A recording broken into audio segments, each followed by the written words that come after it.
দুর্যোগ ব্যবস্থাপনা অধিদপ্তরের সেতু কালভার্ট নির্মাণ প্রকল্প 2016-2017 ইংরেজি।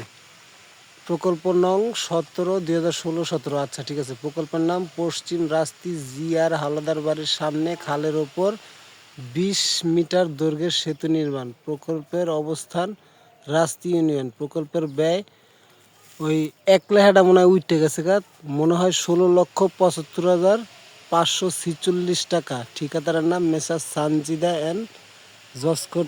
কি লেখা মুছে গেছে এই ব্রিজটা বানানোর মানেটা কি এটাই তো বুঝলাম না। রাস্তাই নেই আর এনে 16 লাখ টাকা কি খরচ করছে। আর এনে 20 মিটার ব্রিজ, এটা কি 20 মিটার হইব? হ্যাঁ বুঝলাম না। দুর্নীতির তো একটা সীমা থাকে। এই ব্রিজটা বানানোর মানে কি? নাকি রাস্তা আছে, গাড়ি যায় একটাও? হ্যাঁ এটা কোনো কথা? 20 মিটার আছে এই ব্রিজটা কোনোভাবে? এই কোনা ধরছে, এই কোনা যে একটু দুইটা গাঁত নিয়ে দিছে, এই কোনা সহ ধরছে 20 মিটার, তাও তো হইব না। তাও 20 মিটার তো হইব না। আর 16 লাখ টাকা উনি এনে কীভাবে এটা খরচ করলো? 16 লাখ টাকা মানে দুর্নীতি কি এত এইভাবে হয়? দুর্নীতি সি সি সি